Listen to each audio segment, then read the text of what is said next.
जय गुरु जी। गुरु जी की प्यारी संगत, गुरु जी का आश्रम जूम सत्संग में आप सबका बहुत बहुत स्वागत है। संगत जी, आइए सत्संग की शुरुआत करते हैं और सत्संग के लिए इनवाइट करते हैं संदीप सिंह अंकल को। अंकल, आप प्लीज आए और गुरु जी का सत्संग शेयर करें। जय गुरु जी, शुक्राना गुरु जी। आज गुरु जी ने मुझे अवसर दिया है कि मैं सबके सामने अपने एक्सपीरियंसेस शेयर करूं गुरु जी के साथ।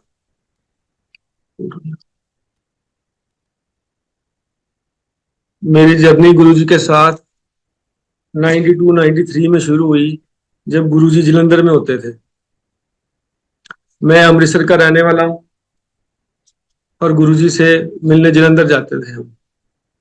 जब हम पहली बार, मेरे जो मामा जी हैं उन्होंने हमें इंट्रोड्यूस कराया था गुरु जी के साथ। आवाज नहीं आ रही।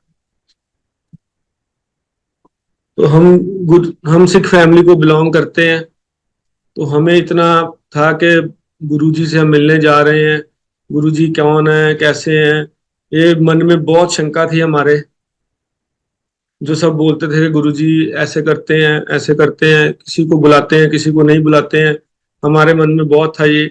और जैसे हमने पहली बार गुरुजी के दर्शन किए, तो जैसे हम अंदर जलंधर मंदिर में एंटर किए, हमने वहां पे अपना अंदर एंटर किए, तो राइट हैंड साइड उनकी किचन थी गुरुजी की, जहाँ पे चाय प्रसाद का लंगर और दूसरा लंगर बनता था। और थोड़ा सा आगे राइट हैंड साइड पे गुरुजी का अपना कमरा था, और लेफ्ट साइड पे गुरुजी का हॉल था, जहाँ पे वो आके अपनी गद्दी पे बैठते थे और सबको दर्शन देते थे। और जब हम पहली बार गए तो गुरुजी तब थे नहीं गद्दी पे, हम सब बैठे हुए थे, 20-25 संगत थी।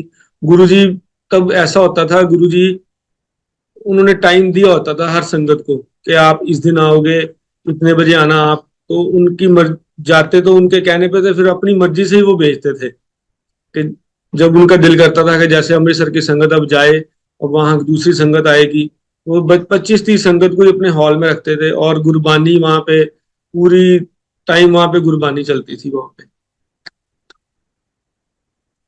तो और गुरुजी जब जैसे गुरुजी आए अंदर अपने कमरे में, अपने हॉल में आए, तो इतनी खुशबू आई वहां पे हॉल में, इतनी खुशबू आई, हम मतलब हमको लगा कि पता नहीं हम कौन सी जगह गए, स्वर्गों में आ गए हम। तो जैसे गुरुजी बैठे, और गुरुजी से सबसे बड़ी बात थी कि आप गुरुजी की तरफ देख नहीं सकते थे, इतने सुंदर थे वो, इतना उनके चेहरे पे नूर था कि आप उनसे आंख नहीं मिला सकते थे। और जैसे मैं पीछे बैठा हुआ था, मेरे मम्मा थे साथ में, हम दोनों गए थे पहली बार, और हमारे मामा जी ने हमें बताया था। और हमारे फादर साहब, वो जैसे सिख फैमिली को बिलोंग करते हैं, इतना इन चीजों में नहीं पढ़ते थे पहले, तो कौन से गुरु जी हैं, पंडित हैं, कौन से हैं, कौन कैसा है। तो हमारे मामा जी को बहुत उन्होंने ब्लेस किया हुआ था, और हमारे मामा जी ने बोला कि आप भी एक बार होके आओ वहां पे। और हम वहां पे, हमें मौका मिला तो हम वहां पे गए। वहां पे जाके हमें ऐसा लगा कि हम बहुत ज्यादा अच्छी जगह पे आए हैं, और वहां पे इतना सुकून था, और सारा पिन ड्रॉप साइलेंस था वहां पे, कोई आवाज नहीं थी। और गुरुजी का जिसको दिल करता था उसको आवाज भी लगाते थे। और जैसे अब जैसे जल प्रसाद अब सबको मिलता है, जैसे हम किसी भी महासत्संग में जाते हैं, घर पे कोई सत्संग होता है तो सबको मिलता था, अब सबको मिलता है। लेकिन जब हम गुरुजी के पास जाते थे, तो जैसे स्टील के गिलास में वो जल प्रसाद आता था, और उनके साइड टेबल पे आके सेवादार जो है वो रखते थे। और गुरुजी ने अपने गले में रुद्राक्ष की माला पहनी होती थी, और वो रुद्राक्ष की माला, जैसे 10 गिलास आए हैं या 15 आए हैं और संगत 50 है या 40 है, तो वो उन्होंने 15 ही देने हैं। और किसी किसी को मिलता था वो जिसके उन्होंने, जिनको ब्लेस करना होता था, जिनकी कोई तकलीफ दूर करनी होती थी, वो उनको सब पता होता था कि किसको क्या चाहिए, उसी हिसाब से वो उनको देते थे वो। जैसे उन्होंने फिर क्या किया, उन्होंने जैसे अपनी माला अंदर डालते थे और वो अपना मंत्र कुछ पढ़ते थे, और जल प्रसाद में इतनी खुशबू होती थी, उसमें आती थी कि जो पीने वाला होता था, जैसे हम पीते हैं उसको, जैसे हमें मिला, उन्होंने गुरुजी ने आवाज लगानी, इधर आ, तो लेके जाओ। तो हम जाते लेने, लेके फिर हमें प्रसाद मिलता, जैसे हम वो पीते, तो अपने आप वो ब्लेसिंग्स थी गुरुजी की जो हमें मिलती थी, जो हमारे अंदर शरीर में कोई कष्ट है या कुछ है, वो अपने आप सब दूर हो जाता था। और गुरुजी ये नहीं है कि जो आगे संगत बैठी है कि उसको ही उन्होंने देना है, ये कुछ नहीं होता था। जब जिसको गुरुजी ने देना है उसी को देना है, जिसको सबसे ज्यादा जरूरत है उस जल प्रसाद की, उसको ही जल प्रसाद मिलता। और गुरुजी ये भी नहीं देखते थे कि वो पीछे बैठा है उससे बात करनी है, या जो पीछे बैठा वो सोचता कि हम पीछे बैठे हुए हैं, गुरुजी हमें नहीं देख रहे। लेकिन गुरुजी का ध्यान सबसे पहले पीछे वाली संगत पे होता था, अगली वाली संगत पे नहीं होता था। तो हम ऐसे ही आते जाते रहे वहां पे। 2 साल हम गुरुजी के पास आते गए जाते गए। उन दिनों संगत जैसे है वो बढ़ती गई, और जैसे जैसे विश्वास उनका लोगों का और बहुत बनना शुरू हो गया। और हमारे घर में मेरी कजन थी एक, जिसको थोड़ा सा कोई प्रॉब्लम थी, उसके दिल में छेद था, उसके उसमें होल था उसके दिल में। तो वो जो कजन है वो उनके फैमिली सारी, मतलब सिख फैमिली थी, वो इन चीजों में बिल्कुल बिलीव नहीं करते थे। तो फिर मेरे मम्मा ने ना उनको बोला कि आप एक बार हमारे साथ उसको भेजो, हम गुरुजी के पास जाते हैं और गुरुजी को बोलते हैं कि इसको ब्लेस करें। तो जैसे वो चोरी चोरी फिर हमारे घर आए, हम उसको अपने साथ लेके गए गुरुजी के पास। गुरुजी के पास दर्शन करवाए उनके, और गुरुजी को बोला कि ऐसे गुरुजी ये चीज है, इसको जब भी इसका सीजन चेंज होता है तो इसको ना सांस की बहुत प्रॉब्लम होती है। तो गुरुजी कहते चलो कोई नहीं, आप बैठो। तो हम बैठे वहां पे, फिर गुरुजी ने थोड़ी देर बाद आवाज लगाई कि इधर आओ। फिर हम गए, गुरुजी ने उसको बोला कि बेटा तूने ना एक लहसुन की तुरी, गार्लिक की एक छोटी तुरी लेके वो रोज तूने सुबह खाली पेट खानी है। उन्होंने ऐसा इलाज उसको दिया कि आज तक वो बिल्कुल ठीक हो गई है, और उसके 22 साल के बच्चे हैं, उसकी शादी हो गई, सब कुछ हो गया, और उसको उसके बाद कभी ऐसी कोई प्रॉब्लम नहीं आई। और जब गुरुजी के हम पास जाते थे तो गुरुजी का ना, मेरे मामा जी 1987 में जुड़े थे सबसे पहले। 1987 में जुड़े मेरे मामा जी। और मामा जी को इतना ब्लेस किया मेरे गुरुजी ने। गुरुजी, कई चीजें थी जो मामा जी को उन्होंने की हैं। मेरे मामा जी ने जब पहली बार जाना था तो उनका कोई दोस्त था, और उन्होंने बोला कि हम ऐसे जाते हैं गुरुजी के पास, तो आपको भी मिलवाना है एक बार। तो मेरे मामा जी ने बोला कि हम तो नहीं ऐसी चीजें, कभी हम गए नहीं, हमने कभी मांगा, जाते नहीं हम वहां पे। तो कहते नहीं, आपने उनको था कुछ प्रॉब्लम चल रही थी, कहते नहीं तू मेरे साथ चल। तो फिर ना उनकी वाइफ ने, अंकल की वाइफ ने गुरुजी को बोला कि ऐसे मेरी एक फ्रेंड है और उसके हस्बैंड है, गुरुजी मैंने ना आपको उनसे मिलवाना, उन्होंने मिलना आपसे। तो कहते चल फिर ले आई। कहते तू वो ना, तेरी ਜਿਹੜੀ सहेली है ना, तो पंजाबी में बात कर रहा हूँ क्योंकि गुरुजी पंजाबी में ऐसे ही बोलते थे। कहते जो तेरी सहेली है ना, वो 5-5 हज़ार दी इनका लांदी है, ਤੇ ਵੱਡੇ ਵੱਡੇ पर्स फटती है। ते उसको, उनको इतना पता नहीं था कि मेरी मामी के पास ऐसे 5-5 हज़ार की एन के या 10-10 हज़ार की एन के हैं। तो वो बड़ा हैरान हुई कि गुरुजी को कैसे पता है। कहते ਜਦੋਂ आएगी ना, ਉਹਦਾ नाम अनु है, ਜਦੋਂ आएगी ना ते पिंक सूट पा के आएगी, ਜਦੋਂ दर्शन करने आएगी मेरे। तो वो बड़ी हैरान हुई। उसने जाके ना मेरे मामी को नहीं बताया कि गुरुजी ने ऐसे बोला। तो उन्होंने बोला जी कब लेके आऊं, उन्होंने टाइम दिया कि तुम इस वार को उनको ले आना। तो तो मेरे मामा मामी जी थे, हम हुए। तो मेरे मामी जी के पास एक ही सूट था, पिंक सूट, और उनकी चॉइस भी नहीं थी कि पिंक सूट इतना पहनते नहीं थे।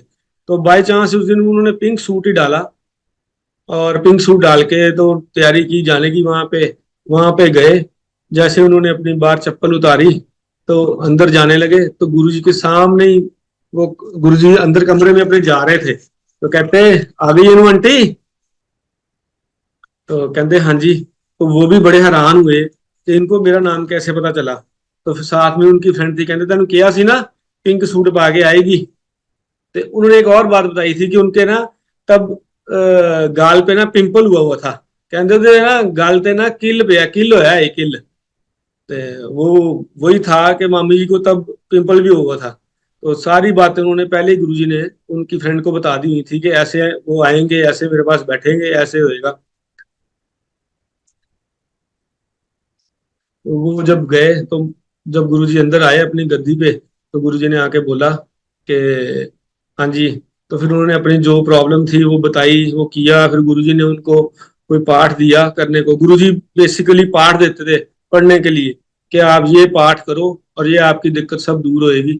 वहां पे सबसे बड़ी बात थी, जैसे हम जाते थे पहली बार, जैसे हम गए, हम अपने मन में सोच के गए कि पता नहीं वहां पे क्या चढ़ावा होएगा, क्या मांगेंगे वो, ये वो। अपने मन में जब पहली बार बंदा जाता तो उसके मन में बहुत सवाल होते हैं, जब ऐसे पहली बार आप जगह पे जाओ तो वहां पे हम जब गए तो वहां पे कोई ऐसा नहीं था कि कोई पैसे चढ़ाना था या कुछ था, कोई भी नहीं था वहां पे। जो चाय प्रसाद का लंगर है वो संगत ही आती है, अपने आप बना रहे थे सेवादार, अपने आप ही वहां पे बांट रहे थे। और जो भी कोई संगत आती थी, कोई जो अगर फ्रूट भी लेके आता या कोई समोसा लेके आता, कुछ भी होता, गुरुजी उसी वक्त हाथ लगा के तो वो बंटवा देते थे कि संगत में ही बांट दो जी ये प्रसाद। और गुरुजी ने हमारे मामा जी के घर में भी चरण डाले हुए हैं लुधियाना में। वो लुधियाना जब पहली बार गए तो मेरे मामी जी ने ना उनके लिए खाना बनाया हुआ था। गुरुजी खाना खाते थे बहुत स्वाद से, पर संगत को, बहुत सारी संगत को नहीं पता होगा, और बहुत सारे किसी जो नई संगत भी जुड़ी है उनको भी नहीं पता होगा कि गुरुजी को खाना डाइजेस्ट नहीं होता था। गुरुजी हफ्ते में 3-4 दिन फास्ट रखते थे, सोम मंगल बुध वीर और शुक्र। दूध दूध पे, सूप पे और ये जूस पे ही वो अपना करते थे। और सैटरडे संडे वो खाना खाते थे, लंगर खाते थे। तो जैसे वो मेरे मामा जी के घर गए तो मेरे जो नाना जी है वो तो पहले कमरे में आए नहीं, क्योंकि मेरे नाना जी इन चीजों को बिल्कुल नहीं मानते थे। और उनके मन में बड़े सवाल थे कि मेरा बेटा कहाँ जाता है, क्यों जाता है, ये वो। तो मेरे मामा जी जब वो उनके घर में आए और ड्राइंग रूम में बैठे, तो बाद में मेरे नाना जी भी आए। तो मेरे नाना जी आए तो मेरे नाना जी को कहते, गुरबख्श सिंह रुमाल काढ़। उन्होंने अपना जेब से, पॉकेट से हैंकी निकाला, कहते रख अपने झोली च रख। तो उन्होंने झोली में रख लिया। तो गुरुजी ने क्या मंत्र पढ़ा, गुरुजी ने कुछ किया, और वो जो डिवाइन प्रसाद है मिश्री का, वो ऊपर से ही गरम गरम प्रसाद उनके पास हाथ में आया और उन्होंने मेरे नाना जी को दे दिया। और जैसे ही मेरे नाना जी को लिया तो इतना गर्म था कि उनसे उठाया नहीं गया। तो कहते, ਹੁਣ ਹੋ ਗਿਆ ਵਿਸ਼ਵਾਸ, ਤੇਰੇ ਮਨ ਚ ਚਲਦਾ ਪਿਆ ਸੀ ਨਾ, ਜੇ ਗੁਰੂ ਜੀ ਇੱਥੇ ਆਣਗੇ ਕੁਛ ਮੈਨੂੰ ਕਰਕੇ ਦਿਖਾਉਂਦੇ ਤੇ ਫੇਰ ਹੀ ਮੰਨਾਂਗਾ, ਮੈਂ ਉਦਾਂ ਨਹੀਂ ਮੰਨਾਂਗਾ। ਕਹਿੰਦੇ ਲੈ ਤੈਨੂੰ ਕਰਕੇ ਦਿਖਾਤਾ ਹੀ, ਤੇ ਹੁਣ ਤੂੰ ਮੰਨੇਗਾ। तो मेरे नाना जी भी ने भी उनके पैर पकड़ लिए कि नहीं गुरुजी, मेरे को माफ कर दो, मैंने ऐसे अपने मन में ये सोचा, गलत सोचा, जो भी है। फिर मेरे नाना जी भी वहां पे जाना शुरू हो गए, और मेरे नाना जी को उन्होंने बहुत ब्लेसिंग दी है, और बहुत ज्यादा उनको कई बार डिवाइन प्रसाद दिया उनको, मेरे नाना जी को उन्होंने। और जैसे आप डिवाइन प्रसाद वो पकड़ाते थे तो पूरे घर में, पूरा घर में पूरा जैसे परफ्यूम की स्मेल आती थी, जैसे फ्रेग्रेंस आती थी उनकी, बहुत ज्यादा। और उनके गुरुजी के पैर भी कोई नहीं देखता था, गुरुजी ज्यादातर सॉक्स पहन के रखते थे। और दूसरी बात, मेरे मामा जी की गाड़ी, जब वो गाड़ी में जाते थे उनसे मिलने, दर्शन करने, तो तब 1984 का वो टाइम चल रहा था जब उग्रवाद का टेररिज्म था बहुत। और जैसे गुरुजी कई बार उनको लेट भेजते थे कि जैसे 7 बज गए तो गुरुजी को उन्होंने बोलना कि गुरुजी हम जाएं, तो कहते नहीं बैठ, चलते होने कोई गल नहीं, तुम भेजते हैं थोड़ी देर च। तो वो उनको कहते हैं कि ऐसे वहां पे बड़ी चेकिंग हो रही है, बड़ी सीआरपी होती है, ये वो। कहते कोई नहीं, तेनू नहीं कहती कोई सीआरपी कुछ। तो उन्होंने कहा चलो ठीक है जी, गुरुजी जाने नहीं देते थे। और जैसे ही वो कहते थे जाओ अब, तो जैसे वो जाते थे रास्ते में इतनी चेकिंग होती थी, एक एक गाड़ी को वो चेक करते थे। तो जैसे वो जाते थे, और मेरे मामा जी को टचवुड कभी किसी पुलिस वाले ने रोका नहीं, ना सीआरपी ने, ना किसी ने। और वो जैसे जैसे उनको लगता था गुरुजी मेरे बोनट पे बैठे हुए हैं और गुरुजी मेरे को घर तक छोड़ के आ रहे हैं, मेरे मामा जी को ऐसे लगता था। रात को लौटते वक्त पुलिस वाले ने कभी नहीं रोका उनको, बोलते रहता है। और जैसे गुरुजी ने जब 94 में वहां पे छोटा मंदिर एम्पायर स्टेट बनाना शुरू किया, तो हमें कहते होते थे कि आप अब एम्पायर स्टेट आया करना, वहां पे हमारा मंदिर बन रहा है, वहां पे आना। और जैसे जैसे मंदिर बना, और 95 94 एंड में और 95 के बीच में गुरुजी फिर वहां पे शिफ्ट हो गए, और अमृतसर मतलब जलंधर में आना जाना उनका कम हो गया। तब हमारा थोड़ा सा उनसे वो कनेक्शन टूट गया। गुरुजी वहां पे चले गए तो मेरे मामा जी का भी टूट गया कनेक्शन। मेरे मामा जी जब वहां पे थे एक बार, तो बात है 92 की, 91 92 की। तो मेरे मामा जी ना वहां पे गए हुए थे, तो गुरुजी ने उनको बोला कि यार आज ना जलेबी प्रसाद लेके आ तू बाजारों। तो वो ना जलेबी प्रसाद लेने चले गए बाजार में। जहां से जलेबी प्रसाद लेने गए, तो ना उनके सामने ही कोई उनका नून क्या कोई दुकान थी, इनको पता नहीं था कि उनकी दुकान है। तो उन्होंने ना देखा कि बिट्टू जी आए हैं, तो उन्होंने आवाज मारी दूर से देख के उनको कि बिट्टू जी इधर आओ। तो बिट्टू मामा चले गए, उनको ऑर्डर दिया हुआ था। तो गुरुजी ने कहा कि 40-50 बंदों के लिए ले आ, संगत के लिए जलेबियां ले आ आज, जलेबियां और समोसे। तो वो उनको ऑर्डर दिया हुआ था, तो वो 10 मिनट उधर चले गए गुरुजी वहां पे उनके पास मिलने उनको। और उन्होंने बोला भी कैसे आया तू इधर? तो कहते जी ऐसे हम मैं सामान लेने आया हूँ संगत के लिए। कहते कहाँ पे जाता है? कहते जी ऐसे मैं गुरुजी के मंदिर में वहां पे डिफेंस कॉलोनी जाता हूँ। तो कहते यार तू केड़ी चक्करां च पै गया है, ये वो। मतलब उन्होंने गुरुजी के बारे में ऐसे ऐसे उनको कुछ बोला, और उनको बड़ा फील हुआ कि हम 87 से गुरुजी इतना हमारा ख्याल रख रहे हैं, सब कुछ रख रहे हैं, इतना ब्लेस किया हमको, हमारे को उन्होंने। तो पर जैसे कहते हैं ना, आंखों में पर्दा पड़ जाता है जब वो इतना कुछ कोई बोल दे, तो बंदे के मन में शंका आ जाती है। और वो जैसे उनको लगा कि पता नहीं हम किसी गलत राह पे आ गए हैं, ये वो। तो जैसे उन्होंने बोला ना, तो उनके दिमाग में ना वो खटक रहा था तब भी। तो चलो उन्होंने वहां से वो सामान लिया और चले गए। वहां पे गुरु जी बैठे हुए थे, सारी संगत में उन्होंने बांटा। तो ना मेरे मामा जी उस दिन बहुत उदास थे, वो सोच रहे थे, मतलब बहुत ज्यादा उदास थे। तो फिर गुरु जी ने उनको बोला की गल बिट्टू उदास बड़ा हो गया है, तेन किसी ने कुछ किया है? तो गुरु जी तो जानी जान थे। तो फिर उन्होंने कहा नहीं नहीं गुरु जी कुछ नहीं किया। कहते कोई गल नहीं, तेरिया भी ये सब चीजां दूर हो जाएंगी, तेरे शंका भी दूर हो जाएगी। तो उन्होंने अपने मन में सोच रहे थे, तो वो अपने घर चले गए।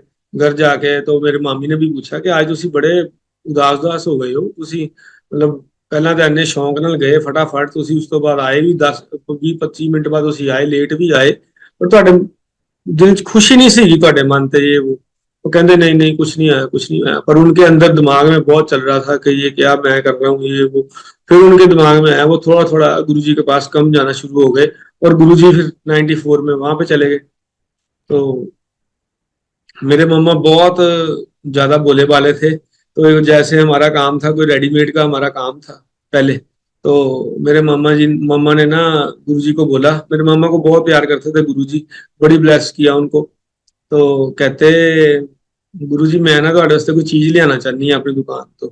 कहते नहीं नहीं तू मैनू की देना ही, ते नहीं सब कुछ है। ते हमें क्या पता था कि हम साक्षात भगवान को कुछ देने के लिए बोल रहे हैं, हम तो उनसे मांगने आए हैं, उनको दे थोड़ी सकते हैं।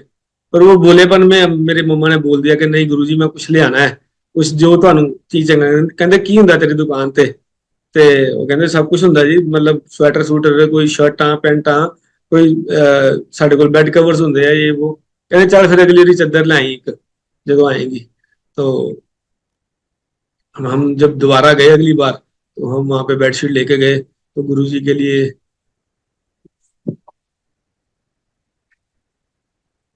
तो फिर बेड उन्होंने बोला कि मम्मा कहते कि गुरुजी कहते ले आई है फिर चादर? ते कहते हाँ जी ले आई है जी। कहते चल आ फिर कमरे च। तो फिर मैं और मेरे मम्मा कमरे में गए। फिर हमें बेड बेड कवर बिछाने का भी हमें उनका मौका मिला। हम तो अपने आप को बहुत ब्लेस समझते हैं कि हमें इतना मौका मिला है कि हमने वहां पे चादर भी बिछाई हुई है गुरुजी के कमरे में। तो चादर बिछाई, हमें वहां पे बिठाया। हमें फिर उन्होंने बोला कि मूल मंत्र का पाठ करो। हमने फिर पाठ किया वहां पे, फिर हम बाहर आ गए। तो मैं तब था, मेरी एज थी समझ लो 15-16 साल, 16। तो मैं इतना, जो बच्चा होता है इतना तो ध्यान देता नहीं उस वक्त, इतना डिवोशन में नहीं होता कि मतलब गुरुजी के या अपने किसी भी गुरु के लगन में हो। तो मैं ना वहां पे एक दिन व्हाइट पगड़ी बांध के चला गया। तो गुरुजी ने मेरे को आवाज दी, अपने पास बुलाया।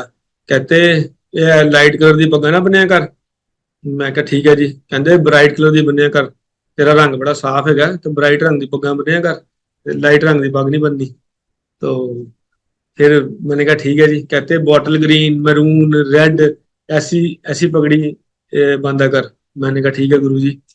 तो फिर मेरे मम्मा को कहते अगली बार आएंगे ना तो चांदी का कड़ा लेके आई, इसका कुछ इसको गुस्सा भी ज्यादा आता है, थोड़ा बहुत, तो इसको चांदी का कड़ा पहनाना मैंने। तो हमने बोला ठीक, मम्मा बोलते ठीक है। जब चांदी का कड़ा लेके गए अपने लिए, फिर गुरुजी ने उसको ब्लेस किया और फिर मेरे को डाला। तो कहते नहीं, उन सब ठीक हो जाएगा, ते टेंशन नहीं लानी, कोई कल्याण किया तेरा। गुरुजी ने बहुत ब्लेस किया हुआ हमें। तो फिर गुरुजी दिल्ली चले गए। फिर हमारा गुरुजी के साथ थोड़ा सा कनेक्शन टूट गया।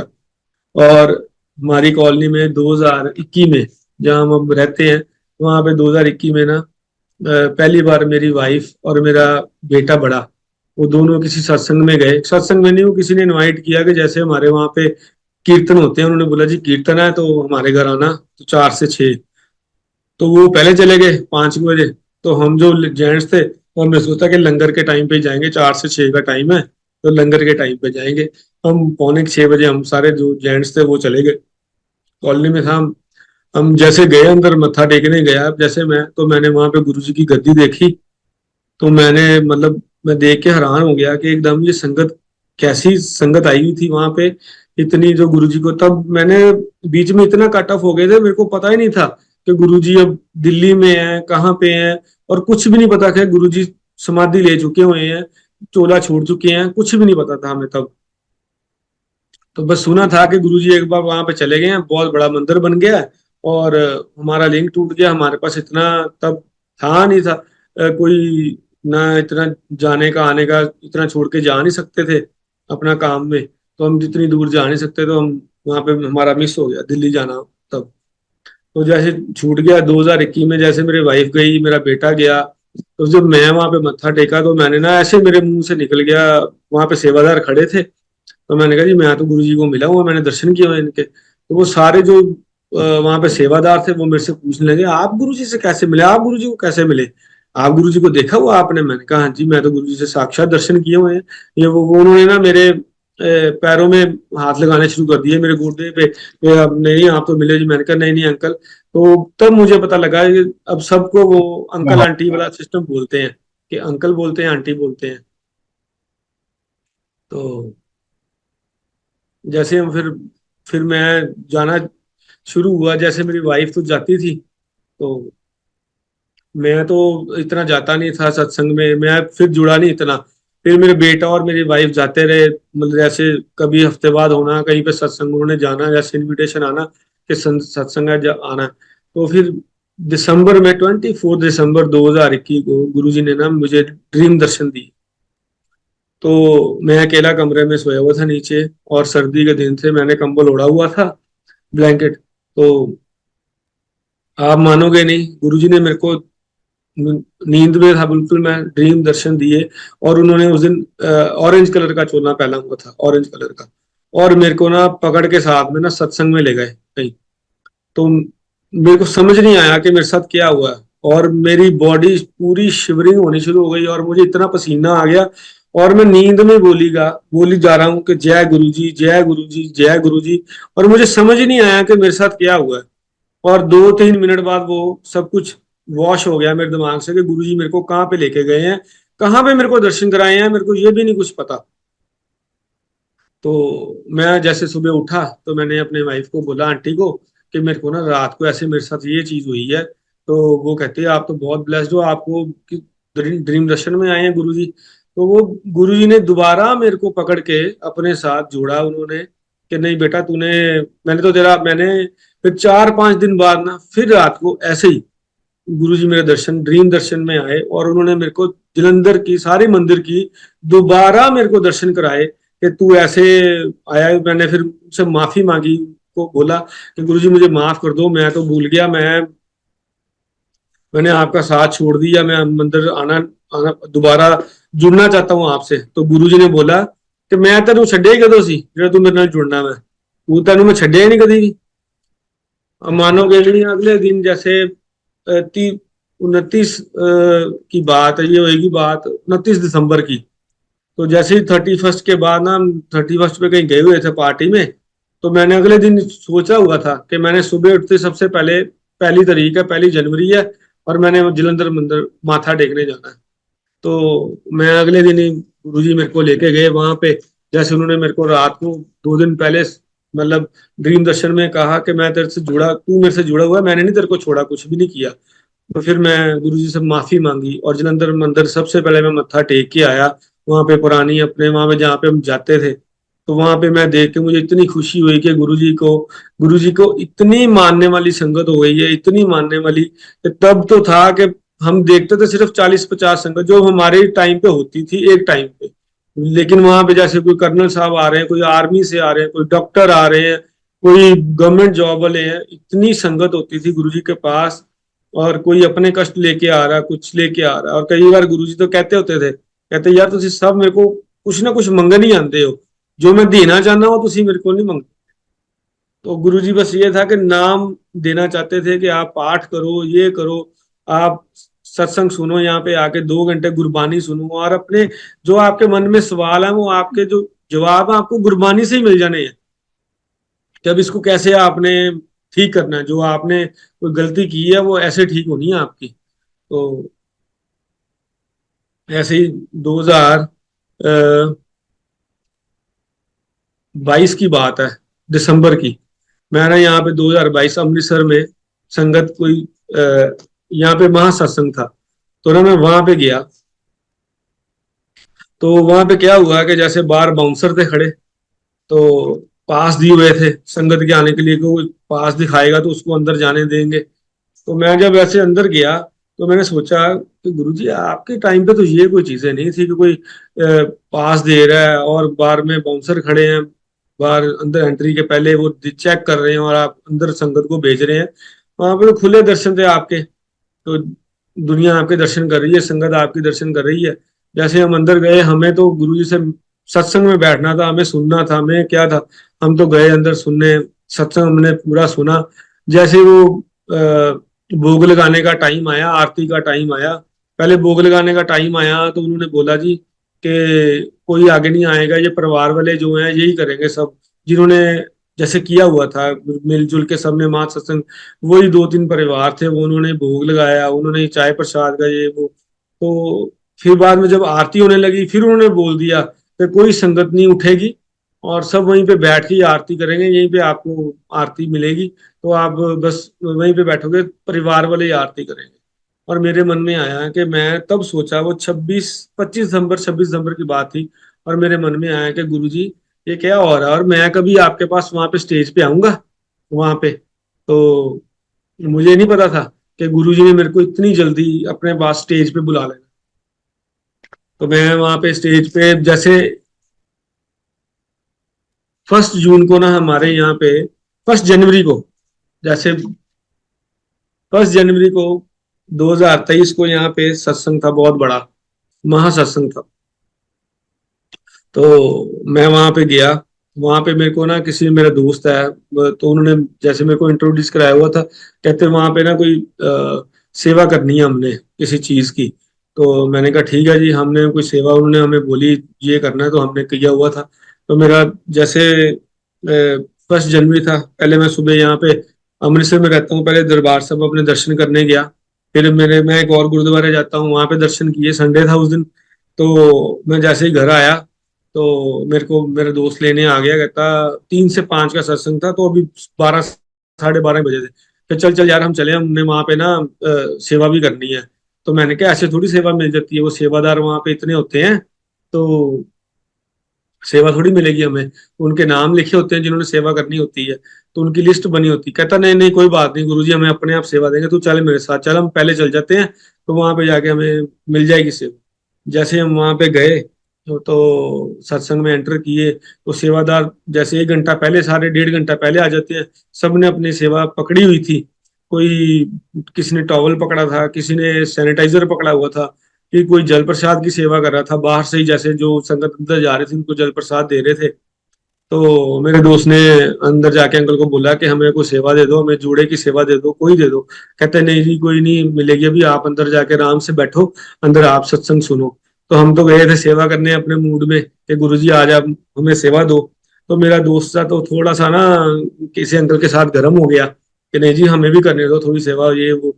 तो वो कहते नहीं आपका भी नाम ही नहीं है, आप अंदर बैठ के आराम से सुनो सत्संग। तो वो थोड़ा सा हो गया। फिर मैंने उनको समझाया कि नहीं अंकल चलो ये अभी ये, तो आप इतने बड़े हो तो आप इसको इग्नोर करो, कोई बात नहीं। मैंने उसको अंदर भेज दिया और मैं वहां बाहर बाहर ही खड़ा रहा 5-7 मिनट।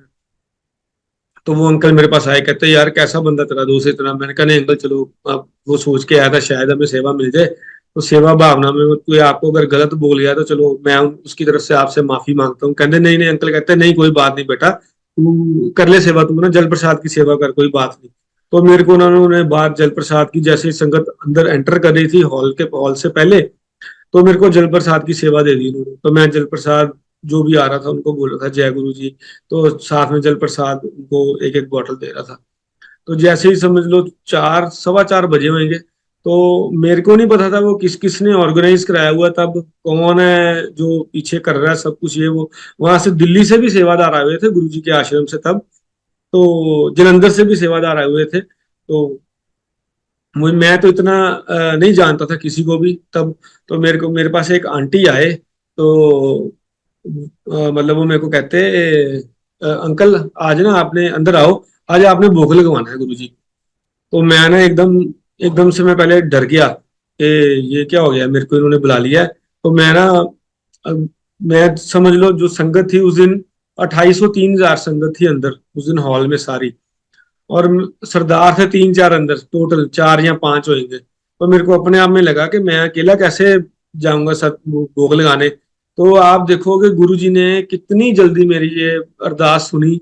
मैंने 5 दिन पहले बोला अपने मन में गुरु जी, वो भी सत्संग में बैठ के, कि मैं कभी आपके पास स्टेज पे आऊंगा। तो मेरे आंसू निकलने शुरू हो गए बाहर। तो मैंने 2 मिनट में 5-10 मिनट फिर सेवा करता रहा जैसे अपने जल प्रसाद की। आंटी फिर 4:30 बज गए, तो आंटी फिर आए बाहर मेरे को, कहते अंकल मैं ਤੁਹਾਨੂੰ कह के गई है तुम अंदर क्यों नहीं आंदे पे, तो आप अंदर आओ। तो वो मेरे को अंदर लेके गए, और रास्ते में ही रैंडमली आंटी ने 2-3 आंटी और थे, 3 आंटी थे, उनको उठाया रैंडमली, किसी एक आंटी को, किसी एक आंटी को, किसी एक आंटी को उठाया और मेरे को भी साथ में ले गए। और वहां पे जहाँ पे गुरु जी का भोग के लिए थाल सज रहा था, तो मेरे को कहते हैं आप वहां पे जाओ और भोजन वाला जो थाल है वो आपने उठाना है। तो जैसे वो जो आंटियां थी वो फटाफट तीनों आंटियां आगे टेबल पे खड़ी हो गई लंगर के लिए, वो थाल लेने के लिए। मैं पीछे खड़ा रहा। मैंने कहा चलो अब आंटियां ले रही हैं तो मैं बीच में क्या बोलूं। तो 2 आंटियों ने उठा लिया, तो फिर वो पता नहीं आंटी ने कहाँ से देखा मेरे को, फिर आ गए, कहते अंकल मैं ਤੁਹਾਨੂੰ कह रही हूँ आज गुरु जी का हुक्म है, आज भोग तुसी लवाना है, आज तुसी पकड़ो, थाल पकड़ो तुसी। तो मैंने वो थाल पकड़ा और मेरे आंखों में आंसू आने शुरू हो गए। तो हम थाल लेके गए स्टेज पे। मैंने गुरुजी को वहां पे, मेरे को मौका मिला कि मैं भी जाके वहां पे भोग का थाल रखा, गुरुजी ने भोग लगाया और मेरे को वहां पे नीचे बिठाया साथ में। और मुझे इतना रूल तब पता नहीं था कि ऐसे बिठाते हैं नीचे। तो मैं बैठा वहां पे, मैं जितनी देर वहां पे बैठा रहा मेरे आंसू टपकते रहे कि गुरुजी मैं ये इतना आपने मेरे को ब्लेस कर दिया और मैं सोच भी नहीं सकता। उस दिन मैंने अपने आंटी को भी बोला कि सत्संग पे चलो, पर वो किसी कारण नहीं जा सकी आंटी भी। तो फिर जब ये सब कुछ हो गया तो मैंने उसको फोन किया कि ऐसे आज मेरे साथ ये हुआ है कि मैं गुरुजी के जो सोचा था अरदास की, और गुरुजी ने आज मेरे को भोग लगाने का मौका दिया। और मैं आंटी को जानता नहीं था, तब आंटी फिर मेरे साथ आए। आंटी के आंखों में भी बड़े आंसू थे। तो एक आंटी थे जिन्होंने साथ में थाल सजाया था, उस दिन मेरे ख्याल में उस आंटी का बर्थडे था। तो वो मन में सोच रहे थे उस दिन कि मैं भी मेरा आज बर्थडे है कि गुरुजी आज मेरे को कुछ आप दो। तो गुरुजी ने उनको भी मौका दिया भोग लगाने के लिए। तो एक मैंने भोग लगवाया, एक वो आंटी ने भोग लगवाया। तो फिर थाल हम वापस लेके गए। और ऐसे ही तब बारी, इसके बाद क्या हुआ कि मेरे बेटे की ना बाहर कनाडा में एडमिशन के लिए अप्लाई किया हुआ था हमने। तो गुरुजी की कृपा से जैसे रास्ते में इतनी रुकावटें उन्होंने फटाफट दूर की और उसको बेस्ट बिजनेस स्कूल में वहां पे एडमिशन मिली, जहाँ पे कि उसका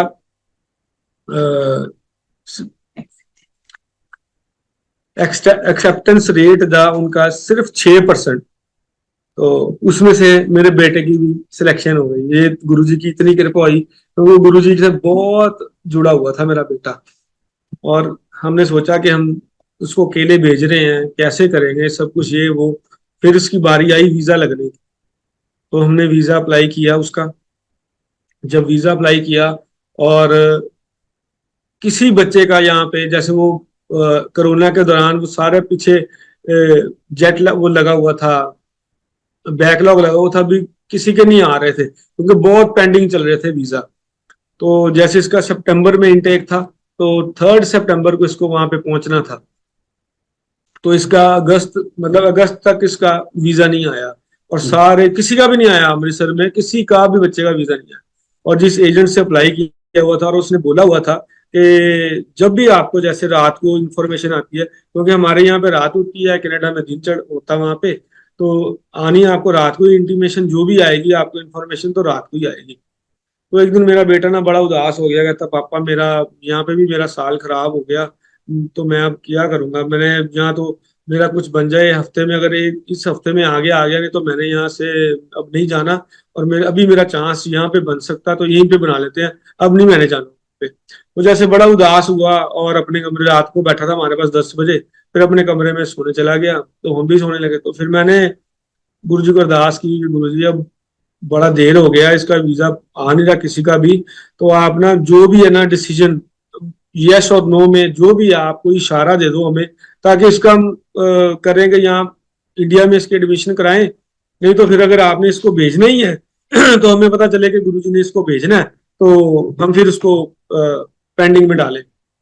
तो उसी उसी रात को 2:30 बजे मेरा बेटे ने ना इतनी जोर जोर से हमारा दरवाजा खटकाया और कहने लगा, मैंने कहा उसको क्या इतनी तेज से दरवाजे को मार रहा था वो। मैंने उसको बोला क्या हुआ, कोई चोर आ गया, कुछ आ गया? तो उसने कहता नहीं पापा दरवाजा खोलो आप। तो दरवाजा मैंने खोला तो मेरे को कहता कि मुझे ना कनाडा से ईमेल आ गई है। तो वो ईमेल खोल नहीं रही क्योंकि इसका पासवर्ड है ना वो एजेंट के पास है। तो मैंने कहा तेरे को तो उन्होंने बोला हुआ है जब भी किसी को आए तो आप मेरे को फोन करो, इन्फॉर्म करो मेरे को। तो उसने ना फटाफट उसको फोन किया एजेंट को, पर एजेंट रात थी वो नहीं उसने उठाया। तो इसने मैसेज ड्रॉप कर दिया उसको कि मतलब मेरे को कोई आया है जैसे, तो आप उसको ना खोल के देख लेना। तो इसने उसको सेंड भी कर दी ईमेल वो वाली। तो जैसे उन्होंने फिर पासवर्ड लगा के सुबह 6, 6:30 उन्होंने देखा और इसको रिप्लाई किया कि तेरा ना मेडिकल का वो हो गया है, क्या कहते हैं, अपडेट हो गया है, तो तेरा ना हो सकता है हफ्ते 10 दिन में तेरा वीजा आ जाए। तो हमें देखो गुरुजी ने उसी रात को सुबह होने से पहले ही सुबह बता दिया कि अब ये जाएगा, ये आपका बेटा वहां पे जाएगा, ये इसकी कोई रुकावट नहीं आएगी। तो उसने हफ्ता 10 दिन बोले थे। तो उस दिन शाम को मैं बाई चांस घर गया, तो वो भी घर पे था, मैंने चाय पी और मैं अपने काम पे निकल गया। जैसे मैं वहां से निकला 15 मिनट बाद मेरे बेटे का फोन आ गया, कहता पापा मेरे को ना पासपोर्ट रिक्वेस्ट आ गई है, मेरा वीजा आ गया। तो हमने शुक्राना किया गुरुजी का कि हमने रात को इतने हम डिसअपॉइंट हुए थे, तो मतलब गुरुजी ने इतनी जल्दी सुनी है कि एक दिन में ही, अभी 24 घंटे भी पूरे नहीं हुए और गुरुजी ने इसका वीजा भी लगवा दिया, इसको इंटीमेट पहले भी कर दिया कि इसका मेडिकल अपडेट हो गया है। तो गुरुजी ने उसका वीजा लगवा दिया। जैसे अब क्लासेस स्टार्ट होनी थी, उसका वीजा आया, आप समझ लो अगस्त एंड में। तो तब तक जब तक वीजा नहीं आया था तो उन्होंने क्लासेस को ना 15 दिन स्टूडेंट को और ग्रेस दे दिए थे कि आप 15 दिन बाद भी आ सकते हो, उतनी देर आप ऑनलाइन क्लासेस लगाओ। तो नहीं तो आपका अगर नहीं वीजा आता तो आपके पैसे रिफंड हो जाएंगे, फीस आपकी सारी रिफंड हो। तो इसने पहले अपना हॉस्टल भी अप्लाई किया हुआ था क्योंकि पहले साल जाना था, भी इसने अकेले जाना था। तो हमने इसको बोला था कि पहले साल बेटा तू हॉस्टल में रही, जैसे जैसे तेरे को आगे पता चलेगा तो फिर रेंट पे लेके अपने किसी दोस्त के साथ शेयरिंग कर ले। तो जी ऐसे हुआ कि हमने उसको इसका वीजा आ गया। तो तब क्या हुआ, इसने हॉस्टल जब अप्लाई किया हुआ था तो इसका हॉस्टल का वो रूम उन्होंने कैंसिल कर दिया, क्योंकि इसके साथ एक इसका फ्रेंड था जलंधर से, उन्होंने भी जाना था, उसने भी जाना था, पर उसका वीजा नहीं आया, उसका वीजा उससे भी लेट हो गया, उसको जनवरी का इनटेक हो गया। तो इसका वीजा आ गया था तो इसको जाना था, तो वहां पे इसका हॉस्टल उन्होंने कैंसिल कर दिया। तो मुझे इतनी परेशानी हुई, फिर मैंने जो हमारे कोई जानने वाले थे या जो भी मेरा दोस्त था मैं सबको फोन किए कैसे मेरे बेटे ने आना है, उसके लिए हफ्ता 10 दिन के लिए कुछ अरेंजमेंट कर दो ताकि वो आके ढूंढ ले कोई जगह। तो सबने कहा नहीं कोई बात नहीं, भेजो आप, कोई बात नहीं देख लेंगे यहाँ पे। फिर मैंने गुरुजी से अरदास की, मैंने कहा जाके अकेला खराब होगा, हम कैसे, हम यहाँ पे बैठे सोचते रहेंगे कि इसकी मतलब मेरी आंटी भी सोचती रहेगी कि बेटे को कोई जगह मिली है नहीं मिली है, बड़ी मुश्किल हो जाएगी हमारे लिए। इसी दौरान एक मेरे कुलीग का फोन आया मेरे को तो कहता मुझे कोई काम था, उसको उसको काम था मेरे से। मैंने उसको बोला नहीं यार, अभी 5-7 दिन रुक जा, मैं ना बेटे की तैयारी कर रहा हूँ। तो बेटे ने मेरे जाना है वहाँ पे कनाडा। कहता कहाँ जा रहा है? मैंने कहा ऐसे टोरंटो जा रहा है, ये वाला स्कूल, बिजनेस स्कूल है। कहता वहां पे तो मेरा बेटा यार एमबीए कर रहा है और वो वहाँ का क्लब का प्रेसिडेंट है। तो मैंने कहा अच्छा। देखो गुरुजी ने कैसे मेल मिलाया। और उस वक्त हमें कुछ नहीं पता था कि वो फैमिली भी गुरुजी के साथ मतलब मिली, गुरुजी के साथ जुड़ी हुई है। हमें तब ये पता नहीं था कुछ भी। मैंने तो ऐसे ही बात की, तो ऐसे ही उसको, फिर मेरा फ्रेंड है, उसका बेटा भी वहां पे मेरा भतीजा ही लगता है। तो 2-3 दिन तो पहले वो जाते उसके पास रहा, और उसको मैंने बताया था बेटे को कि पैकिंग इस हिसाब से करना कि तेरा वो यूनिवर्सिटी काफी दूर है, 1.5-2 घंटे दूर है तेरी। तो कुछ सामान जाती बार एयरपोर्ट से वहीं पे छोड़ देना, और बाकी जो थोड़ा सामान है वो मेरे वो दोस्त के बेटे के पास ले जाना, और 2-3 दिन वहां पे रहना, तो अपना काम करके जब स्कूल खुलेगा तो वहां पे ज्वाइन कर लेना। तो ये स्कूल जैसे उसने उसको छोड़ा, 2 दिन बाद स्कूल ज्वाइन किया इसने। तो वहां से जब वापस उसके फ्लैट में गया, उधर उसके बिल्डिंग में लेने के लिए अपना सामान था, कि हॉस्टल में, वो आपको बात बीच में भूल गया, उसको गुरुजी ने हॉस्टल भी दिलवा दिया। उसने 20-25 बार ईमेल करता रहा मेरा बेटा, तो एंड फिर गुरुजी ने उसको हॉस्टल में ही इसको रूम अलॉट करवा दिया। गुरुजी की इतनी कृपा हुई, हम सोच रहे थे कि कहाँ जाएगा कहाँ जाएगा, गुरुजी ने उसको वहां पे भी इसको दिलवा दिया। तो जैसे वहां से सामान लेके शिफ्ट करना था, उसने वहां पे क्या देखा कि वहां पे ना गुरुजी का स्वरूप रखा हुआ था उसने अपने टेबल पे। तो उसको इतनी खुशी हुई, उसने वहां पे माथा टेका गुरुजी को कि मैं तो अपने गुरु भाई से मिल गया हूँ यहाँ पे आके। फिर उसने उस लड़के ने बताया, उस बेटे ने, मेरे दोस्त के बेटे ने, कि देखो कि मैं भी गुरुजी को यहाँ पे इतना भगत हूँ मैं गुरुजी का, यहाँ पे भी मंदिर है टोरंटो में, मैं वहां पे भी सेवा करने जाता हूँ। तो फिर मेरे बेटे ने भी बोला कि मैंने भी यहाँ पे दर्शन करने हैं। कहता ठीक है, हम जैसे संडे को होता है तो हम संडे को चलेंगे वहाँ पे। तो देखो आपने, गुरुजी ने कैसे सारी रुकावटें दूर की हमारी, और हमें पता भी नहीं लगा कि हमारा बेटा कैसे वहां पहुंचा, कैसे उसको सब मिले, कैसे, मतलब हमें कोई टेंशन लगाने की जरूरत नहीं पड़ी। और इसका जो दोस्त था उसका वीजा नहीं आया था, तो वो जलंधर में रहते थे। तो मैंने उसके पापा को फोन किया कि उसका क्या प्रोग्राम है। कहते नहीं यार, बड़ा मैंने देख लिया इधर उधर, कोई इसका नहीं बन रहा, तो वीजा नहीं आ रहा उसका। इसके तो लगता है जनवरी इनटेक होगी या इसकी फीस वापस करवानी पड़ेगी। तो मैंने उसको बोला कि आप जलंधर में रहते हो, आप कभी गुरुजी के मंदिर गए हो वहां पे? तो कहते कहाँ पे गुरुजी का मंदिर? मैंने कहा ऐसे डिफेंस डिफेंस कॉलोनी में है, 300 नंबर है। तो कहते नहीं गए तो नहीं, हमने बहुत सुना हुआ गुरुजी के बारे में, तो हम कभी गए नहीं वहां पे। तो मैंने कहा नहीं आप जाओ। कहते कब खुलता है? मैंने कहा संडे को खुलता है वहां पे। तब संडे को खुलता था, क्योंकि वो कोरोना के बाद ना वो हफ्ते में एक ही दिन खुलता था, मेरे ख्याल 2 घंटे के लिए।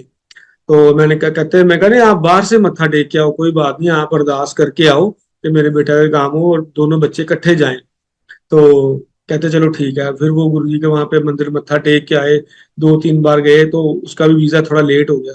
और उनको किसी काम से ना दिल्ली जाना पड़ा उसके फादर को। गुरु जी की कृपा देखो आप। तो वो वहां पे गए दिल्ली में, दिल्ली गए, अपने दोस्त किसी को मिलना था, तो उसने वैसे ही बात की कि यार मेरे बेटे ने ना कनाडा में जाना है। तो उसका ना कोई वीजे का पता ही नहीं लग रहा उसका। जैसे उसके साथ इसने मई में अप्लाई किया हुआ है, तो मई से बाद वाले के आ गए बच्चों के, इसका नहीं आया अभी तक। तो कहते यार मैं बड़ा परेशान हूँ। कहते कहाँ पे, कनाडा जा रहा? कहते हाँ जी। कहते वहां पे तो मेरे फादर के एक नून वहां पे लगे हुए हैं, वहां पे कनाडा एम्बेसी में। तो तू मेरे को उसका नंबर नंबर दे, तो मैं उसका पता करवाता हूँ कि उसका उसकी फाइल कहाँ पे है, तो क्यों लेट हो रहा है उसका। आप देखो गुरुजी ने, मैंने, चलो मेरे को तो गुरुजी ने इंट्यूशन दी कि आप इनसे बात करो। मैंने उनसे बात की, वो बात कहाँ की कहाँ चली गई। और वो एम्बेसी से उन्होंने उसका फाइल नंबर उन्होंने बताया किया, उसकी फाइल नीचे दबी हुई थी कहीं पे। तो वो फाइल उन्होंने निकाली, और इसको, फाइल तो चलो उसका सारा था, उसने आना था, फीस भरी, सब कुछ ओके फाइल थी उनकी बिल्कुल, और उसकी स्टैंप लगी और उसका भी वीजा आ गया। आप देखो गुरुजी ने कैसे का कैसे काम, उनका भी विश्वास गुरुजी में बहुत ज्यादा बढ़ गया उसके बाद। तो फिर वो भी मेरे को कहने लगे कि आपने हमें बहुत जब बोला, तो हम वहां पे गए। एक और सत्संग आपको बताने लगा हूँ। जैसे पिछले साल ना मेरे मेरी भांजी है पठानकोट में, तो वो किसी जॉब के लिए उसने अप्लाई किया हुआ था। तो वो भी गुरुजी को बहुत मानती है, जब दिल्ली में पढ़ती थी तब से गुरुजी को बहुत मानती थी। और गुरुजी बड़ी उसकी जो छोटी छोटी तकलीफें या कुछ जो भी है वो गुरुजी को मानती थी। मूल मंत्र का और मंत्र जाप करती रहती है, तो वो गुरुजी को बहुत मानती है और सब कुछ गुरुजी ने उसका ठीक किया। उसने दिल्ली में ना किसी कंपनी में जॉब अप्लाई किया था। उसे बहुत उम्मीद थी, इतनी उम्मीद थी कि उसका इस इंटरव्यू सबसे अच्छा गया, सब कुछ हुआ। पर उसके जैसे उसको आया वहां से रिवर्ट बैक नहीं आ रहा था, इसलिए मैं फोन किया वहां पे, तो उन्होंने कहा जी आपकी सिलेक्शन नहीं हुई है। तो उसको तो लगा कि मैंने इतना अच्छा इंटरव्यू दिया, सब कुछ दिया, तो मेरी सिलेक्शन क्यों नहीं हुई। तो वो ना गुरुजी के पास ना सब रो के आगे रोने लग पड़ी कि गुरुजी मेरे को बताओ, मेरे को क्या हुआ, मेरे से गलती हुई, जो मैंने इतनी मेहनत किया, आपने इतना मेरे को ब्लेस किया है, तो मेरी ये जॉब कैसे रह गई है। तो पता नहीं उसके मन में कैसे आया कि उसने ना वहाँ के कंपनी के एचआर को फोन किया, कैसे मेरा जो मैंने इंटरव्यू दिया था, पता नहीं, कहते नहीं जी आपकी सिलेक्शन नहीं हुई है। तो आप मानोगे नहीं, आधे घंटे बाद वहां से दोबारा फोन आ गया कंपनी से कि नहीं वो सिलेक्शन किसी और की नहीं हुई थी, आपको गलती से बोल दिया गया है, तो आपकी इस कंपनी में सिलेक्शन हो गई। तो गुरुजी की इतनी कृपा हुई कि वो इस चीज में उसको वहां पे भी जॉब लग गई। और मेरी एक कजन है, कजन लुधियाना में रहती थी। जब उसका पहला बेबी हुआ तो ना वो भी गुरुजी के पास जाते, मेरे मासी की बेटी, वो भी गुरुजी के पास जाते होते थे। तो जब उसकी पहली डिलीवरी हुई तो उसको इतना कष्ट हुआ था, तब इतना कष्ट हुआ था, तो जब बहुत परेशान हुई थी वो। तो फिर वो उसके बाद जब गुरुजी से मिले, तो गुरुजी के पास आना जाना हुआ, तो गुरुजी के दर्शन किए, तो गुरुजी को उसने बोला कि अब जैसे मेरा दूसरी डिलीवरी होनी है गुरुजी, मेरे को बहुत पहले बार तो इतनी परेशानी हुई थी, अब दूसरी बार ना मतलब आप मेरे को ब्लेस करो कि दूसरी बार ना हो ऐसे।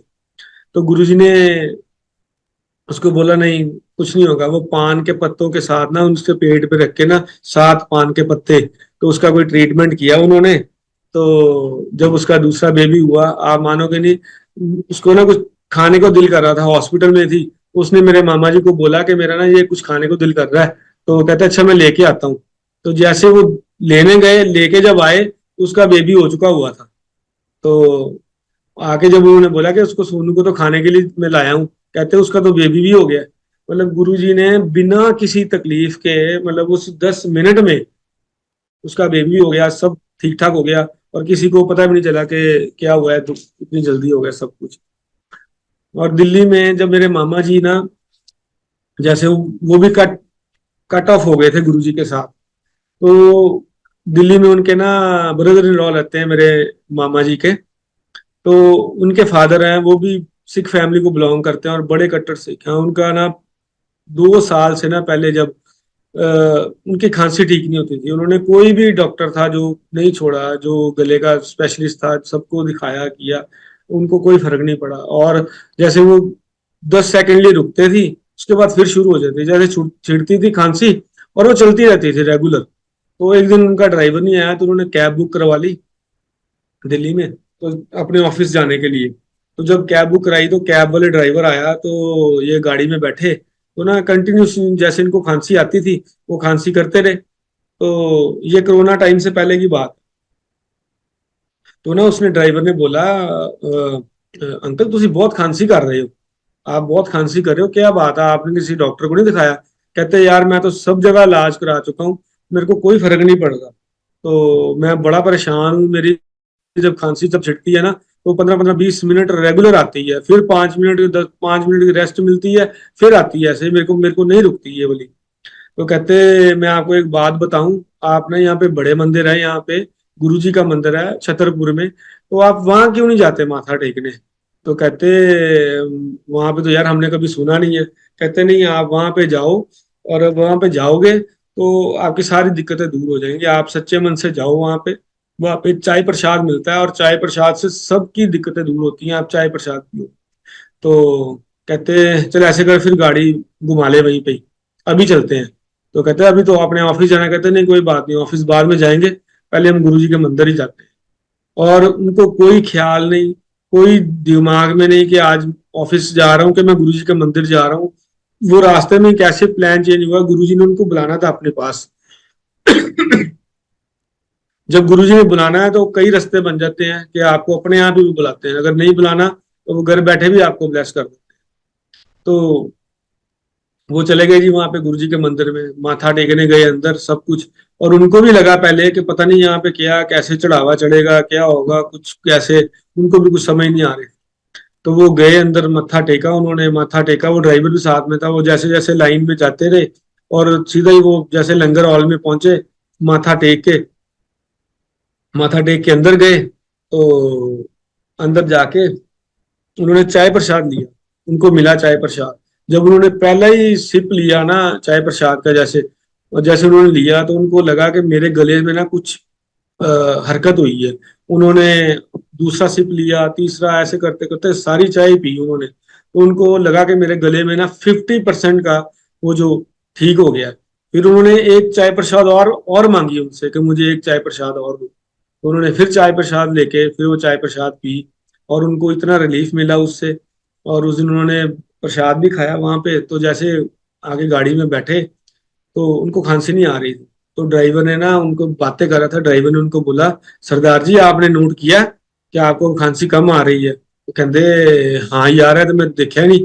अरे सच्ची गल है कि मेरे खांसी बड़ी घट आंदी भी है हूँ। तो उनको इतना विश्वास हो गया कि वो सुबह सबसे पहले कहते थे कि मुझे वहां पे गुरुजी के मंदिर लेके चल, वहीं पे। और गुरुजी ने ऐसा इलाज उनका किया चाय प्रसाद से, तो वो उनकी वो भी दिक्कत ठीक हो गई।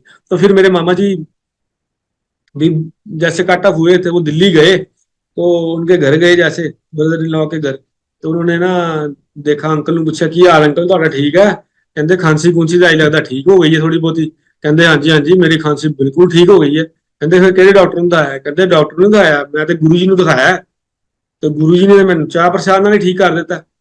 ਕਹਿੰਦੇ ਕਿਹੜੇ ਗੁਰੂ ਜੀ ਆ ਗਏ ਜੇ ਤੁਹਾਨੂੰ ਤੁਹਾਡੀ ਖਾਂਸੀ ਡਾਕਟਰ ਨੇ ਠੀਕ ਕਰ ਸਕੇ? ਤੇ ਉਹਨਾਂ ਨੇ ਕਹਿੰਦੇ ਉਹ ਹੋ ਗਈ ਮੇਰੀ ਖਾਂਸੀ ਠੀਕ, ਗੁਰੂ ਜੀ ਗਏ ਛਤਰਪੁਰ, ਉਹਨਾਂ ਦਾ ਮੰਦਿਰ ਹੈਗਾ, ਪਰ ਹੁਣ ਆਪ ਉਹ ਛੋਲਾ ਚੋਲਾ ਛੱਡ ਗਏ ਹੋਏ ਆ। ਕਹਿੰਦੇ ਚੋਲਾ ਛੱਡ ਗਏ ਹੋਏ ਆ ਤੇ ਉਹ ਫਿਰ ਤੁਹਾਨੂੰ ਤੁਸੀਂ ਕਿਸ ਤਰ੍ਹਾਂ ਠੀਕ ਹੋ ਗਏ? ਕਹਿੰਦੇ ਨਹੀਂ, ਉਹਨਾਂ ਦੀ ਬੜੀ ਕਿਰਪਾ ਹੈਗੀ ਹੈ, ਉਹ ਬਹੁਤ ਦੁਨੀਆ ਉਹਨਾਂ ਨੂੰ ਮੰਨਦੀ ਆ, ਸਾਰੀ ਸੰਗਤ ਉੱਥੇ, ਇੰਨੀ ਸੰਗਤ ਹੈ, ਇੰਨੀ ਭੀੜ ਆ ਉੱਥੇ ਕਿ ਉੱਥੇ ਵਾਰੀ ਨਹੀਂ ਆਉਂਦੀ ਮੱਥਾ ਟੇਕਣ ਦੀ। तो मेरे मामा जी का सोचने लग पड़े क्या। तो कहते फिर दिखाओ तो सही मैंने फोटो बना दी। तो उन्होंने जैसे उनका स्वरूप दिखाया गुरु जी का, तो मेरे मामा जी के आंखों में आंसू आने शुरू हो गए। वो कहते ये तो मैम, ये तो मैंने दर्शन किए, ये तो मेरे गुरु जी हैं। कहते तेरे गुरु जी है तो तू वेख्या है? वो कहते हाँ मैं तो गुरु जी मैं 5 साल गुरु जी को जाता रहा हूँ। ਤੇ ਕਹਿੰਦੇ ਅੱਛਾ ਤੂੰ ਤੇ ਫਿਰ ਬਹੁਤ ਜ਼ਿਆਦਾ ਬਲੈਸਡ ਬੰਦਾ ਹੈਗਾ, ਜੇ ਤੂੰ ਉਹਨਾਂ ਕੋਲ ਜਾਂਦਾ ਰਿਹਾ ਤੇ ਫਿਰ ਤੂੰ ਦੁਬਾਰਾ ਕਿਉਂ ਨਹੀਂ ਆਇਆ? ਕਹਿੰਦੇ ਜੀ ਅਸੀਂ ਇਸ ਤਰ੍ਹਾਂ ਮਤਲਬ रह गए बिचों, फिर असी भी नहीं आए। तो जैसे गुरु जी ने पीछे करना था उनको पीछे कर दिया, जब दोबारा जोड़ना होता तो फिर कोई बहाना बन गया। तो गुरु जी ने वो उन्होंने फिर उनको बताया। तो वो मेरी मामा मामी जी गए थे लंदन, वो लंदन से उनको उनकी फ्लाइट थी तब लेने गए थे दिल्ली, और एक रात वहां पे रुके थे। तो जैसे वो वहां पे रुके तो उनको ना रात को इतना जब सोए तो ना उनको माफिया मांग रहे थे गुरु जी से कि गुरु जी मैनू माफ कर दो, मैनू माफ कर दो। जे तुसी मैनू माफ किया ना तो अज मैनू जे माफ करोगे तो मैनू ना अज अपनी प्रेजेंस शो करो। तो उनके मन में, मेरे मामा जी के मन में इतनी जो लोगों ने तब बातें भरी थी ना तब की, वो सब खत्म हो गई। और गुरुजी के जैसे उन्होंने सुना, जैसे उन्होंने सुनाया उनके पापा ने मेरे मामा जी को, तो मेरे मामा जी के तो सारे हाथ पैर कांपने शुरू हो गए कि मैंने क्या कर दिया, मैं तो साक्षात भगवान से मिला था और हमें पता नहीं चला। तब हमें भी नहीं पता चला कि हम साक्षात भगवान से मिले हुए। तो गुरु जी ने मेरे मामा जी को ना रात जब सोए हुए थे तो पूरे कमरे में गुलाब की फ्रेग्रेंस आनी शुरू हो गई, पूरे कमरे में। कमरे में फ्रेग्रेंस आई तो मेरे मामा जी उठ के, कौन आया कमरे में, किसने सेंट लगाया यहाँ पे, किसने किया? तो देखा तो जब लाइट जगाई कोई भी नहीं था। तो फिर उनको लगा कि गुरुजी ने मेरे को माफ कर दिया। तो फिर उन्होंने बोला, फिर बोला कि गुरुजी, मतलब जय गुरुजी, शुक्राना गुरुजी, करते रहे करते रहे। कहते मुझे माफ कर दो गुरुजी, मेरे को माफ कर दो। फिर गुरुजी ने दोबारा फिर वहां पे फ्रेग्रेंस आई, 2 बार उनको फ्रेग्रेंस आई। तो फिर उन्होंने मेरी मामी को फोन किया कि ऐसे मेरे को रात को ये हुआ है मेरे साथ, तो मैं गुरु जी को बहुत माफिया मंगी है। कहते ਤੁਸੀਂ बहुत चंगा किया, गुरु जी को माफिया मंगी है। तो उन गुरु जी ने फिर सानू, गुरु जी ने अपने नाल जोड़ लेता सानू, मतलब वो गुरु जी के साथ। फिर तब मेरे मामा जी दोबारा जैसे छतरपुर, डुगरी मंदिर, सब जगह फिर मेरे मामा जी गए तो उनसे सारा किया। अब 2 महीने पहले, 3 महीने पहले मेरी सिस्टर है, वो भी गुरु जी को बहुत मानती है। तब वो भी उसने भी दर्शन किए हुए हैं किसी टाइम पे, पर कम, वो कम गई है हमारे साथ। हम ज्यादा जाते थे, जैसे जलंधर गुरु जी के मंदिर में। तो उसका ना वो जा रही थी पटना, कोई शादी के लिए जा रही थी। और जैसे ट्रेन में जैसे स्लीपर क्लास में थी, उसकी सीट ऊपर वाले स्लीपर पे थी। तो जैसे रात को ऊपर चढ़ने लगी तो उसका पैर स्लिप हो गया वहां पे। पैर स्लिप हुआ तो उसके ना वो जो पैर की एक हड्डी क्रैक हो गई उसकी वहां पे, वो बोन उसकी क्रैक हो गई। और उससे उठा नहीं गया, उसको लगा कि जैसे मेरे साथ पता नहीं क्या हो गया। तो फिर उन्होंने सबने उसको उठाया, उसकी चीखें निकल रही थी, इतनी उसको दर्द हो रही थी कि उसका पैर मुड़ गया था पूरा ही। तो पहले तो सबने सोचा कि मोच आ गई, क्या हो गया। तो फिर जैसे ही टीटी वहां पे जो टिकट चेकर था उसको बुलाया, फिर उसने बोला कि नहीं अब तो ट्रेन बस सुबह पहुंच जानी है, तो पटना जाके अब देखेंगे, अब यार रास्ते में तो कहाँ पे आप जाओगे। तो सुबह जैसे ही पटना आया तो वहां पे उसने पहले ही व्हील चेयर का अरेंजमेंट किया हुआ था। तो व्हील चेयर पे उसको बाहर निकाला और सीधा ही होटल लेके गए। होटल से वहां पे थोड़ा सा उसने फ्रेश फ्रेश हुई। तो उसको ना पहले थोड़ा सा उन्होंने कर दिया हुआ था, अब जैसे कपड़ा कुपड़ा बांध दिया था उसकी टांग पे, उसके पैर पे, तो उसको थोड़ा रिलीफ था। तो जैसे उसको हॉस्पिटल लेके गए तो वहां पे ना एक वेटर था वहां पे, उसने ना काले कपड़े पहने हुए थे। तो वो जैसे ना इनको देख के इतना हो गया कि बीबी जी को इतनी चोट लग गई है जबरदस्त, और वो इतने तकलीफ में है। तो वो जो रूम सर्विस वाला बंदा था, वेटर नहीं था, वो रूम सर्विस वाला बंदा था। तो वो जैसे रूम में गया, उसने उनको चाय वाय दी। फिर उसने बताया, उन्होंने हॉस्पिटल वालों से पूछा, होटल वालों से पूछा कि यहाँ पे कौन सा जो बोन्स वाला कोई कहाँ पे जाए हम डॉक्टर पे लेकर। तो उन्होंने वहां पे बताया कि हॉस्पिटल है यहाँ पे बहुत अच्छा। तो कहते अभी इससे तो चला नहीं जा रहा बिल्कुल भी। फिर वो रूम सर्विस वाले बंदे ने उसको साथ लेके गए। और वो कहता है कि आप टेंशन ना लो दीदी, मैं आपके साथ ही हूँ, जब तक आप ठीक नहीं होते मैं कहीं नहीं जाऊंगा। तो उसको ऐसे लगा कि गुरुजी मेरे पास ही हैं। और काले चोले में उसको नजर आए गुरुजी। तो जैसे उसको लेके गए डॉक्टर पे, तो डॉक्टर ने बोला जी ये तो ऑपरेट करने वाला सिस्टम है, ये यहाँ पे नहीं, या तो आप अपने शहर में वापस जाओ। तो इसको 2-3 महीने लग सकते हैं इसको ठीक होने के लिए। तो गुरुजी की इतनी कृपा थी कि वो उसको, उन्होंने उसका जैसे हुआ हुआ था, डिसमेंटल हुआ था वो जो कोई बोन, उन्होंने थोड़ा सा उसको चढ़ा दिया, चढ़ा के उसको ठीक करके उसको प्लास्टर लगा के, तो उसको बोला कि आप वहां पे जाओ वापिस अपने शहर में पठानकोट में, तो वहां जाके आप जैसे कराओ। तो फिर मेरी सिस्टर का मेरे को फोन आया कि हम पठानकोट में नहीं, हम अमृतसर ही आ रहे हैं सीधा फ्लाइट से। तो मेरे को अमृतसर में ही किसी डॉक्टर ने कहा हाँ तू आ जा, कोई बात नहीं। जैसे उन्होंने मेरे को एक अपनी वो एक्सरे भेजी, मैंने डॉक्टर को यहाँ पे पहले ही दिखाई हुई थी। तो डॉक्टर कहते थे ये तो ऑपरेट ही होना है जी, ये तो इसका कोई और इसका इससे ठीक नहीं होना है इससे। तो मैंने उससे टाइमिंग ली हुई थी। जब मेरी सिस्टर आई, हम डॉक्टर के पास गए तो उन्होंने बोला कि इसका प्लास्टर खोलो भी चेक करते हैं। प्लास्टर खोला तो उसमें इतनी स्वेलिंग नहीं थी, क्योंकि वो पहले ही थोड़ा वहां से ठीक करा के आ गई हुई थी। अगर स्वेलिंग होती तो उसका ऑपरेट कराने में बड़ी दिक्कत आती थी। और गुरुजी की इतनी कृपा रही कि उसी दिन उसका ऑपरेट हो गया। डॉक्टर ने बोला कि इसके इतनी स्वेलिंग नहीं है, तो आप इसकी, तो वो उसका लेके गए डॉक्टर पे, और उसको 4 बजे उसका ऑपरेट हो गया। और उसको जैसे वो ऑपरेट भी उसका हो रहा था, तो वो अपना मंत्र जाप भी पढ़ी जा रही थी, मंत्र जाप। तो कहती गुरुजी मेरे साथ है, उसको कोई तकलीफ नहीं हुई, कुछ नहीं हुआ। और सारा कुछ जब ठीक हो गया तो वो उसको हम घर लेके आए। तो घर में भी उसने आके मेरे को बताया कि जैसे वो रूम सर्विस वाला बंदा था, तब लगता था कि मेरे को वो गुरुजी के रूप में ही हमारे पास आया था। और उसने एंड तक, जब तक मैं एयरपोर्ट तक नहीं पहुंची तो वो हमारे साथ था, एम्बुलेंस में भी। एम्बुलेंस में वो हमें छोड़ के गया एयरपोर्ट, फिर अपने वहां पे होटल वापस गया। वो 2 दिन उनके साथ ही, जैसे रात, मतलब सुबह से लेके अगले दिन तक, वो 24 घंटे 25 घंटे उनके साथ रहा, जब तक वो एयरपोर्ट पे छोड़ के नहीं आया। वो गुरुजी के रूप में ही था बंदा, जो उसको सारा उसको कराया। जब से हम गुरुजी के साथ जुड़े हैं, छोटे मोटे सत्संग तो इतने होते रहते हैं हमारे साथ, तो कई बार तो याद भी नहीं रहता गुरुजी इतना ब्लेस करते हैं हमें। अब अभी मैं तो इतने बोलूंगा जी, जय गुरु जी, शुक्राना गुरु जी। गुरु जी सबको ब्लेस करते हैं। और आप मेरा सारी संगत गुरु जी से जुड़े रहिए और गुरु जी का गुणगान कीजिए और गुरु जी को मानिए। गुरु जी कहते होते थे मंगो नहीं मनो, पहले मनो फिर ਤੁਹਾਨੂੰ ਸਭ ਕੁਝ ਮਿਲ ਜਾਣਾ ਆਪਣੇ ਆਪ, ਤੁਹਾਨੂੰ ਮੰਗਣ ਦੀ ਲੋੜ ਨਹੀਂ ਪੈਣੀ ਕਿਸੇ ਨੂੰ। ਜੀ ਜੈ ਗੁਰੂ ਜੀ, ਸ਼ੁਕਰਾਨਾ ਗੁਰੂ ਜੀ।